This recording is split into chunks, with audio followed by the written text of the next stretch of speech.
कहानी शुरू होती है एक छोटी बच्ची से। वो एक चिट्ठी लिख रही होती है।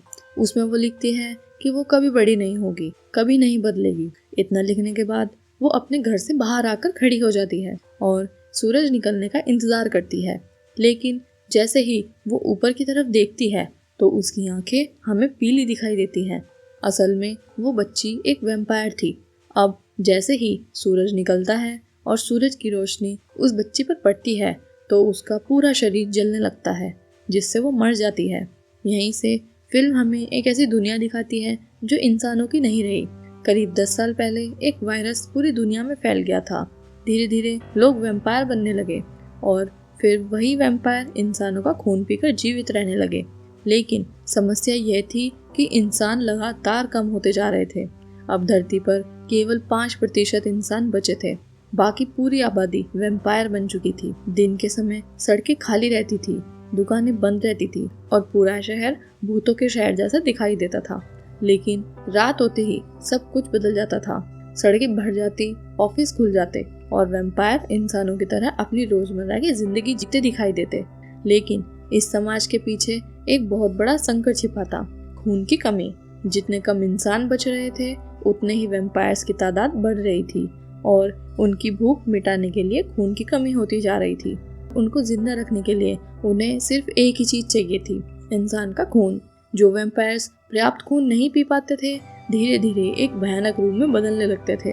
उन्हें सबसाइडर्स कहा जाता था। ये जीव आधे वैम्पायर और आधे राक्षस बन चुके थे। उनके चेहरे अंदर की तरफ धंस जाते थे और कान लंबे हो जाते थे और वो किसी पर भी हमला कर सकते थे, चाहे फिर वो इंसान हो या वैम्पायर। इसी दुनिया में रहता है डॉक्टर एडवर्ड डाल्टन, एक साइंटिस्ट जो खुद भी वैम्पायर है। लेकिन एडवर्ड बाकी वैम्पायर जैसा नहीं है। उसे इंसानों पर हो रहे अत्याचार से नफरत है।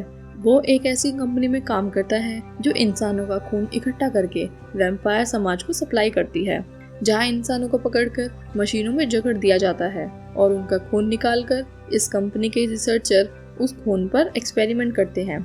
असल में वो इंसान के खून जैसा ही नकली खून बनाने की कोशिश कर रहे हैं ताकि उस नकली खून से वैम्पायर्स की भूख मिट सके। उन रिसर्चर्स के साथ एडवर्ड भी शामिल था।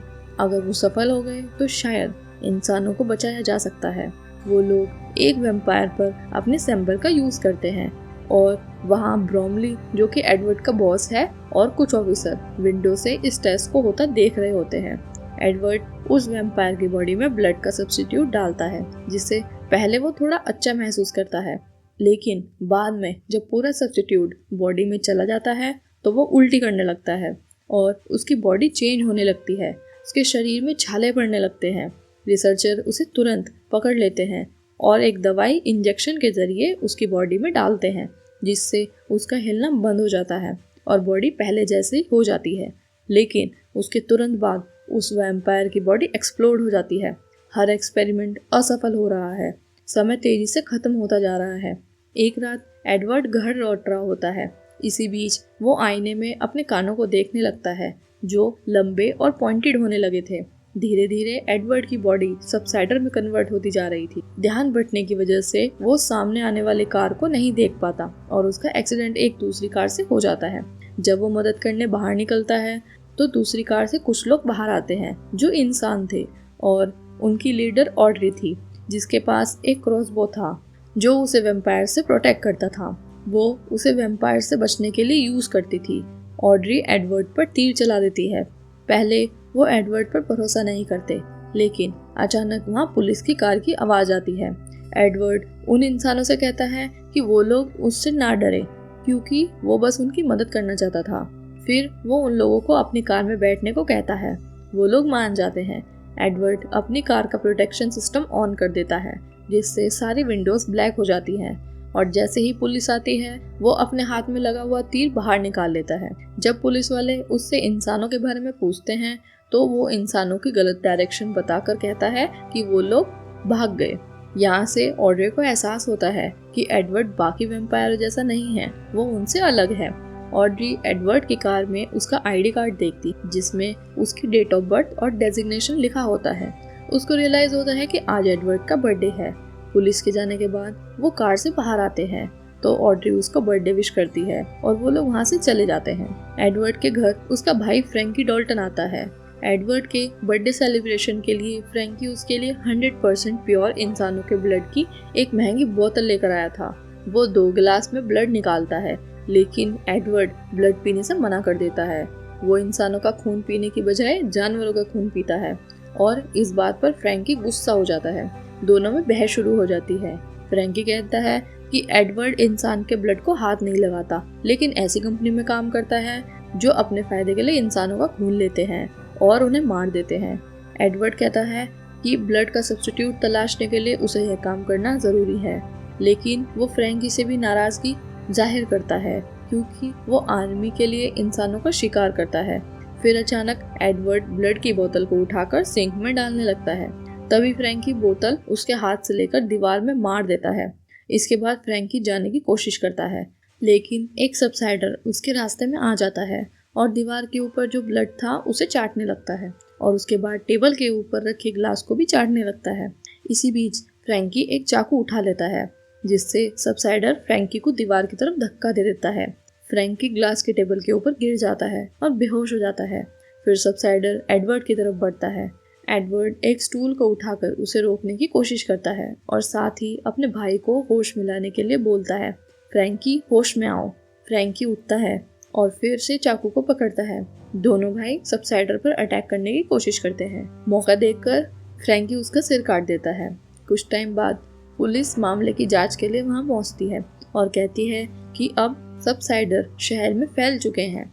एक ऑफिसर को उस क्रिएचर की एक रिंग मिलती है, जिससे एडवर्ड को पता चलता है कि वो एक लोकल माली था और उसकी बॉडी में खुद के लगाए हुए जख्म भी मिलते हैं जो खुद को खाने से हुए थे। अगले दिन ऑड्रे एडवर्ड के घर आती है। ऑड्रे उसकी तरफ क्रॉसबो को एम करके बोलती है कि उसे एक ऐसे वैम्पायर की तलाश है जिस पर वो लोग भरोसा कर सकते हैं और उसके लिए उसे एडवर्ड बिल्कुल सही लगता है। वो उसे एक पेपर शीट देती है जिसमें एक मैप बना होता है। एडवर्ड एक आवाज आने पर देखने जाता है कि किसकी आवाज थी। जब वापस आता है तो देखता है ऑड्री वहाँ नहीं थी। वो अचानक वहाँ से चली जाती है। नेक्स्ट डे एडवर्ड काम पर जाता है और अपने बॉस से मिलकर उसे बोलता है कि सब्स्टिट्यूट बन जाने के बाद उन्हें इंसानों की सप्लाई की जरूरत नहीं पड़ेगी। उसका बॉस कहता है कि ज्यादातर वैम्पायर सब्स्टिट्यूट के मिलने से खुश हो जाएंगे, लेकिन कुछ लोग ऐसे भी हैं जो रियल चीज की मांग करते हैं। एडवर्ड उसे याद दिलाता है कि उसकी बेटी भी उन्हीं लोगों में से एक है।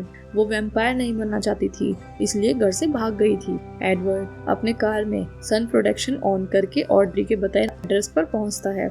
वहां एडवर्ड की मुलाकात लियोनेल नाम के एक आदमी से होती है और यही मुलाकात पूरी कहानी बदल देती है, क्योंकि लियोनेल कभी वैम्पायर था लेकिन अब इंसान है। एडवर्ड ये सुनकर शॉक हो जाता है। एक वैम्पायर वापस इंसान कैसे बन सकता है? तभी फ्रैंकी भी वहां आ जाता है और बोलता है कि आर्मी भी किसी वक्त यहाँ आती होगी। एडवर्ड फ्रैंकी को रोकने की ट्राई करता है। ऑड्रे उसको सनलाइट में धक्का दे देती है और वहाँ से ये सब लोग एक कार में बैठकर निकल जाते हैं। आर्मी के लोग उनके पीछे पड़ जाते हैं। वो लोग शूट करके एडवर्ड की कार का प्रोटेक्शन सिस्टम डैमेज कर देते हैं। ऑड्रे उसको कवर करने की ट्राई करती है। तभी वो लोग एक कमजोर ब्रिज से गुजरते हैं। आर्मी की गाड़ी हैवी होने की वजह से ब्रिज क्रॉस नहीं कर पाती और ब्लास्ट हो जाती है।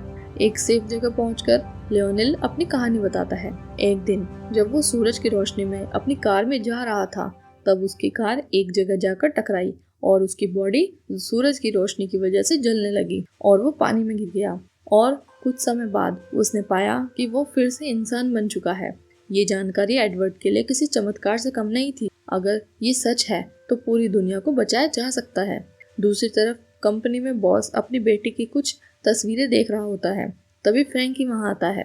बॉस उसे कहता है कि अगर एडवर्ड तुरंत वापस आ जाए तो उस पर कोई केस नहीं होगा। फ्रैंकी कहता है कि बॉस उससे जो कुछ भी करने को कहेंगे वो करने को तैयार है। इस बीच एडवर्ड और उसके साथी जब एक कार में होते हैं तो एडवर्ड बार बार ऑड्री की नेक को देख रहा होता है। ऑड्री ये चीज नोटिस करती है और उसके पॉइंटेड ईयर्स को देखकर ये समझ जाती है कि उसे खून की प्यास लगी है। वो अपना हाथ कट करके उससे निकलने वाले ब्लड को एक कप में इकट्ठा करती है और उसे पीने को देती है। एडवर्ड पहले तो मना करता है, लेकिन जब ऑड्री उसे कहती है कि वो अपने आसपास के इंसानों को सेफ देखना चाहती है तो वो ब्लड पी लेता है। लेकिन दूसरी तरफ हालात लगातार बिगड़ रहे थे। इनकी कमी के कारण शहर में दंगे शुरू हो चुके थे। मेट्रो स्टेशन पर एक कॉफी शॉप पर जहां एक आदमी शिकायत करता है कि उसकी कॉफी में ब्लड नहीं है। इस पर वहां काम करने वाली लेडी बोलती है उसे कॉफी में सिर्फ 5% ही ब्लड मिलाने का ऑर्डर है, लेकिन वो आदमी नहीं मानता और एक ब्लड बैंक शॉप से चुरा लेता है।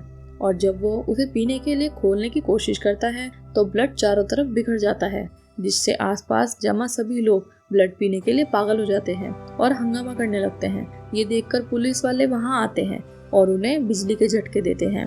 हजारों वैम्पायर सबसाइडर में बदल रहे थे और सरकार धीरे धीरे नियंत्रण खो रही थी। एडवर्ड, ऑड्रे और लियोनेल एक जगह पर पहुंचते हैं। ये जगह ऑड्रे के मॉम डैड की है, जहां शराब बनाई जाती है।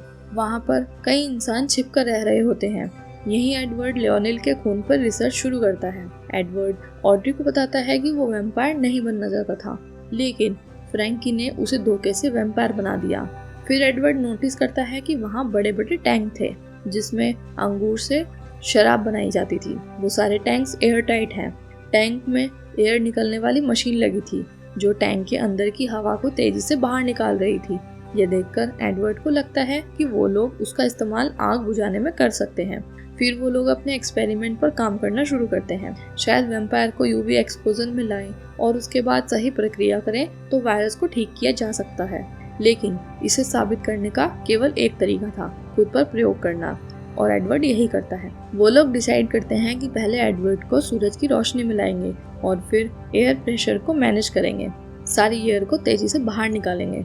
तभी इंसानों का एक ग्रुप अपने दूसरे ठिकाने पर जाने लगते हैं। इस ग्रुप में एडवर्ड के बॉस की बेटी एलिसन भी होती है, पर आर्मी उन पर अटैक कर देती है। एलिसन हेल्प मांगने की ट्राई करती है, पर उससे पहले ही वो बेहोश हो जाती है। फ्रैंकी वॉकी टॉकी के थ्रू एडवर्ड और बाकी सबका पता लगा लेता है। दूसरी तरफ बाकी बचे इंसान भी वहाँ से जाने लगते हैं किसी सेफ प्लेस पर, लेकिन एडवर्ड को एक्सपेरिमेंट करना था इसलिए वो वहीं रुकता है। ऑड्रे और लियोनेल भी उसके साथ उसके हेल्प के लिए वहीं रुकते हैं। एलिसन खुद को अपने पापा के ऑफिस में पाती है। वो अपने पापा से उसके दोस्तों को छोड़ने के लिए बोलती है, पर वो मना कर देता है। वो गुस्सा होकर उसको धक्का देकर और अपने पापा को एक नाइफ से मारकर वहाँ से भागने लगती है। तभी एक सोल्जर उसको हिट कर देता है और उसको बेहोश कर देता है। एक्सपेरिमेंट स्टार्ट होता है। एडवर्ड पर पहले वो लोग सूरज की किरणें डालते हैं और एडवर्ड की बॉडी जलने लगती है। वो लोग आग बुझाने के लिए एयर को मशीन के थ्रू बाहर निकाल देते हैं। उन लोगों के 2 अटेम्प्ट्स फेल हो जाते हैं। थर्ड अटेम्प्ट में वो लोग थोड़े लंबे टाइम के लिए आग लगाते हैं और उनका एक्सपेरिमेंट सक्सेस हो जाता है। वो लोग देखते हैं कि एडवर्ड अब इंसान बन चुका था। पहली बार किसी ने इलाज ढूंढ लिया था। वो सब काफी खुश हो जाते हैं, लेकिन उनकी खुशी ज्यादा देर नहीं टिकती। आर्मी उनके ठिकाने पर हमला कर देती है। वो तीनों टैंक में छुप जाते हैं। टैंक के अंदर होने की वजह से आर्मी से वो लोग बच जाते हैं। और सुबह एडवर्ड जब सूरज की रोशनी में आता है तब खुद को ठीक देखकर बहुत अच्छा महसूस करता है। वहीं फ्रैंकी एलिसन को भी वैम्पायर बना देता है। एलिसन को पीने के लिए जब ब्लड दिया जाता है तो वो मना कर देती है। उसके पापा जब उससे मिलने जाते हैं तब वो देखता है कि एलिसन खुद के ही शरीर को काट रही थी, जिससे वो इन्फेक्टेड हो गई थी। वो इन सब चीजों का ब्लेम अपने पापा को देती है। जब ऑड्रे, एडवर्ड और लियोनेल एक दूसरी जगह जाते हैं जहां इंसान छिपकर रह रहे थे, तब वो देखते हैं कि वो सब लोग वैम्पायर का शिकार ऑलरेडी बन चुके थे। आर्मी सबसाइडर्स को घसीटकर सनलाइट में डिस्ट्रॉय करने के लिए लेकर जा रही होती है और एलिसन भी उनमें से एक होती है। उसे मरता देखकर फ्रैंकी को अपनी गलती का एहसास होता है। एडवर्ड अपने एक साथी की हेल्प मांगता है, पर उसका साथी उसे धोखा देता है और वहाँ आर्मी बुला लेता है। ऑड्रे पकड़ी जाती है और एडवर्ड लियोनेल को वहाँ से भागना पड़ता है। तभी एक सबसाइडर उन पर अटैक करता है, पर फ्रैंकी उन्हें बचा लेता है। वो नोटिस करता है कि उसका भाई इंसान बन चुका था। फ्रैंकी एडवर्ड को बोलता है कि मैंने तुम्हें वैम्पायर इसलिए बनाया था क्योंकि वो उसे मरता हुआ देखना नहीं चाहता था। अब फ्रैंकी उनकी हेल्प करना चाहता है। वो इस चीज के लिए एडवर्ड से माफी मांगता है। खून की भूख की वजह से वो लियोनेल को काटने दौड़ता है। तभी एडवर्ड फ्रैंकी को शूट करने ही वाला होता है, पर रुक जाता है। एडवर्ड अपनी कंपनी में आता है और अपने बॉस से बोलता है कि मुझे वापस वैम्पायर बनना है। ऑड्रे ये सुनकर शॉक हो जाती है। बॉस कहता है कि अब उसे सब्स्टिट्यूट मिल गया है और इसलिए उस एडवर्ड की कोई ज़रूरत नहीं। एडवर्ड बॉस से कहता है कि वो एक बुज़दिल है जो अपनी खुद की बेटी को वैम्पायर में नहीं बदल पाया। इस बात से बॉस को गुस्सा आ जाता है और वो एडवर्ड को उसके नेक पर काट लेता है। लेकिन एडवर्ड कोई रिएक्शन नहीं देता क्योंकि ये सब एडवर्ड का प्लान था। और वो लोग देखते हैं कि एडवर्ड का बॉस वापस से इंसान बन गया है। फ्रैंक भी इंसान बन चुका था। जो लोग वैम्पायर से इंसान बने हैं उनके खून में ही इलाज मौजूद है। यानी अगर कोई वैम्पायर ठीक हुए आदमी का खून पी ले तो वह इंसान बन सकता है। यहीं से पूरी बिल्डिंग में अफरा तफरी मच जाती है। भूखे वैम्पायर इंसान बने लोगों पर टूट पड़ते हैं और उनका खून पीकर खुद भी इंसान बनने लगते हैं। दूसरी तरफ फ्रैंकी को अपनी गलतियों का एहसास हो चुका होता है। वो अपने भाई को बचाने के लिए अपनी जान दांव पर लगा देता है। उसका बलिदान सैकड़ों वैम्पायर को इंसान बनाने का मौका देता है। एडवर्ड का साथी भी उन पर अटैक करने की ट्राई करता है पर लियोनेल उसे मार डालता है।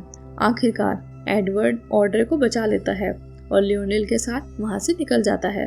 अब उनके पास इलाज है, उम्मीद है और पूरी दुनिया को फिर से इंसानों की दुनिया बनाने का मौका है। फिल्म यहीं खत्म होती है। तो दोस्तों, ये थी एक शानदार फिल्म डे ब्रेकर्स की कहानी। अगर आपको ये वीडियो पसंद आई हो तो लाइक ज़रूर करें, शेयर करें और ऐसी ही मज़ेदार वीडियोस देखने के लिए सब्सक्राइब करना ना भूलें। रिकैप रेडी चैनल को कमेंट में बताइए क्या आप और वीडियोस देखना चाहोगे।